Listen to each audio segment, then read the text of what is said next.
সুচিত্রা ভট্টাচার্যের দহন এটা শুধু একটা উপন্যাস না, এটা আসলে আমাদের সমাজের দিকে ধরা একটা আয়না। এমন একটা গল্প যা আমাদের সবাইকে ভাবতে বাধ্য করে যে ঠিক কাজটা করার জন্য একজন মানুষকে ঠিক কতটা দাম দিতে হতে পারে। চলুন এই অসাধারণ গল্পটার গভীরে ঢোকা যাক। গল্পটা শুরুই হয় এমন একটা প্রশ্ন দিয়ে যা আমাদের ভেতরটা একদম নাড়িয়ে দেয়। মানে, যদি সাহস দেখানোর পুরস্কার হয় অপমান আর জীবনটা তছনছ হয়ে যাওয়া, তাহলে কি অন্যায়ের বিরুদ্ধে দাঁড়ানোর কোনো মানেই হয় না? দহন কিন্তু আমাদের ঠিক এই কঠিন প্রশ্নটার সামনে এনে দাঁড় করায়। গল্পের শুরুটা হচ্ছে কলকাতার আর ৫টা দিনের মতোই একটা সাধারণ ব্যস্ত বিকেলে। কিন্তু ওই সাধারণ বিকেলটাই হঠাৎ করে অসাধারণ হয়ে ওঠে। মানে, একটা ভয়ঙ্কর ঘটনার মধ্যে দিয়ে যা দুটো মেয়ের জীবনকে চিরদিনের জন্য বদলে দেয়। ভাবুন তো একবার, ভর দুপুরে ব্যস্ত রাস্তায় শয়ে শয়ে লোক দেখছে, আর তাদের চোখের সামনেই রমিতা নামের একজন নতুন বউকে কিছু দুষ্কৃতী মিলে হেনস্থা করছে। আর এই আক্রমণটা শুধু তার শরীরের ওপর না, এটা ছিল তার সম্মান, তার অস্তিত্বের ওপর একটা সরাসরি আঘাত। আর এই জায়গাটাতে গল্পের সবচেয়ে ভয়াবহ, সবচেয়ে ঠান্ডা দিকটা সামনে আসে। চারপাশে এত লোক, এত ভিড়, কিন্তু একটাও মানুষ সাহায্যের জন্য এগিয়ে আসে না। সবাই শুধু দর্শক। এই যে চুপ করে থাকা, এই নীরবতাটা অপরাধীদের থেকেও যেন বেশি ভয়ঙ্কর, তাই না? তো এই পুরো ঘটনাটার কেন্দ্রে আছে দুজন মহিলা। একজন হল রমিতা, যে এই ভয়ঙ্কর আক্রমণের শিকার হয়, আর অন্যজন ঝিনুক, একজন সাধারণ স্কুল টিচার, যে ওই চুপ করে থাকা ভিড়ের মধ্যে একা প্রতিবাদের গলা তোলে। সোজা কথায়, একজন ভিকটিম আর অন্যজন তাকে বাঁচানোর জন্য এগিয়ে আসা একমাত্র মানুষ। কিন্তু এরপর যা হয় সেটা এক কথায় অবিশ্বাস্য। ঝিনুক যে এত বড় একটা সাহস দেখালো, তার জন্য প্রশংসা তো দূরের কথা, সমাজ উল্টে তাকেই আসামির কাঠগড়ায় দাঁড় করিয়ে দেয়। ভাবা যায়, যে বাঁচালো সেই হয়ে গেল দোষী। আর এটাই হলো এই গল্পের সবথেকে বড় আয়রনি। ঝিনুককে একজন হিরো হিসেবে দেখার বদলে লোকে তার উদ্দেশ্য নিয়ে, তার চরিত্র নিয়েই প্রশ্ন তুলতে শুরু করে। মানে, তার সাহস দেখানোটাই যেন তার সবচেয়ে বড় ভুল হয়ে দাঁড়ায়। আর চারপাশ থেকে তখন একটাই কথা, ওর আবার এর মধ্যে ঢোকার কি দরকার ছিল? একজন মেয়ে হয়ে কেন সেই সবের মধ্যে নিজেকে জড়াতে গেল? তার কি অন্য কোনো মতলব ছিল? মানে, সমাজের চোখে তখন প্রশংসা নেই, আছে শুধু সন্দেহ। আর এই সন্দেহটা খুব তাড়াতাড়ি তার চরিত্র নিয়ে নোংরা আক্রমণ বা ক্যারেক্টার অ্যাসাসিনেশনে বদলে যায়। যে মেয়েটা অন্যায়ের বিরুদ্ধে দাঁড়ালো, সমাজ তারই চরিত্র নিয়ে প্রশ্ন তুলছে। আসলে এটাই তো নিয়ম, তাই না? একজন প্রতিবাদীকে চুপ করানোর সবচেয়ে সহজ উপায়। আচ্ছা, এবার একটু রমিতার কথায় ফেরা যাক।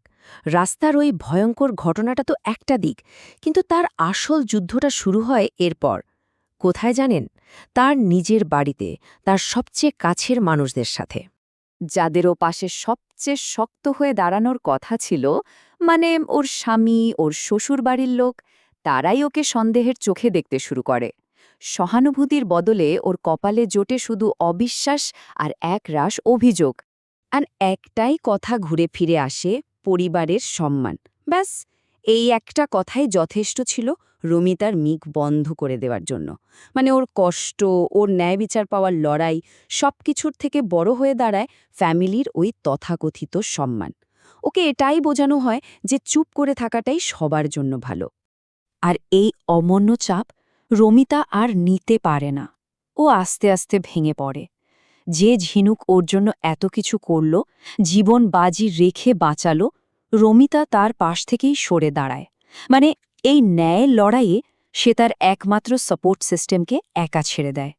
তো এরপর পুরো ব্যাপারটা গড়ায় কোর্ট কাছারি পর্যন্ত। কিন্তু প্রশ্ন হল, সেখানে কি সুবিচার পাওয়া যায়, নাকি আমাদের সিস্টেমের প্যাচ আর সমাজের চাপ সত্যি কথাটাকে একেবারে গলা টিপে মেরে ফেলে? আর দেখুন, অবিচারের পথটা কিভাবে তৈরি হয়।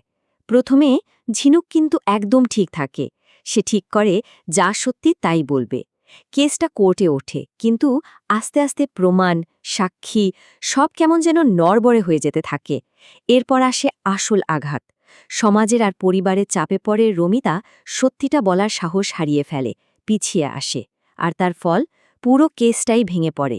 আর ঝিনুক সে এই লড়াইয়ে একদম একা হয়ে যায়। আর এই পুরো ঘটনাটা আসলে কি বলুন তো? এটা হলো সোশ্যাল হিপোক্রেসি বা সামাজিক ভণ্ডামির একটা পারফেক্ট এক্সাম্পল। মানে যে সমাজ মুখে বড় বড় কথা বলে, নারী সুরক্ষার কথা বলে, সেই সমাজই কিন্তু একজন ভিকটিমকে চুপ করিয়ে দেয়, আর যে প্রতিবাদ করে তাকে একঘরে করে দেয়। দেখুন, এই গল্পের শেষে কিন্তু কোনো হ্যাপি এন্ডিং নেই। লেখক আমাদের কোনো সহজ সমাধান বা মিষ্টি স্বপ্ন দেখান না, বরং উনি আমাদের একটা কঠিন রূঢ় বাস্তবতার সামনে এনে দাঁড় করান। আর এই বাস্তবতাটা আমাদের অনেক কিছু শিখিয়ে দিয়ে যায়। কি শিখি আমরা দহন থেকে? প্রথমত, সাহস দেখানোটা মোটেই সহজ কোনো কাজ না, আর এর জন্য অনেক বড় ব্যক্তিগত ত্যাগ স্বীকার করতে হয়। দ্বিতীয়ত, সমাজ সবসময় কিন্তু ন্যায়ের পক্ষে দাঁড়ায় না। তৃতীয়ত, চারপাশের চাপ অনেক সময় সত্যিটাকেও চুপ করিয়ে দিতে পারে। কিন্তু এত কিছুর পরেও যা ঠিক, তার জন্য লড়াই চালিয়ে যাওয়াটা যে কতটা জরুরি, সেটাও এই গল্প আমাদের মনে করিয়ে দেয়। আর ঝিনুক, সে যেন হেরে গিয়েও জিতে যায়। সে একা, কিন্তু সেই হয়ে ওঠে প্রতিবাদের একটা জ্বলন্ত উদাহরণ। ওর চরিত্রটা আমাদের বারবার মনে করিয়ে দেয়, দুনিয়ার সবাই যদি মুখ ফিরিয়েও নেয়, তাহলেও নিজের বিবেকের কাছে সৎ থাকার যে লড়াইটা, সেটা চালিয়ে যেতেই হবে। আর একদম শেষে এসে দহন আমাদের সবার দিকে একটা খুব জরুরি প্রশ্ন ছুড়ে দেয়। আমাদের চোখের সামনে যখন কোনো অন্যায় হয়, তখন আমরা কি করি? আমরা কি ঝিনুকের মতো রুখে দাঁড়ানোর সাহস দেখাই, নাকি ওই চুপ করে থাকা দর্শকদের ভিড়েই নিজেদের মিশিয়ে দিই? এই উত্তরটা হয়তো আমাদের সবাইকেই নিজের ভেতর থেকে খুঁজে বের করতে হবে।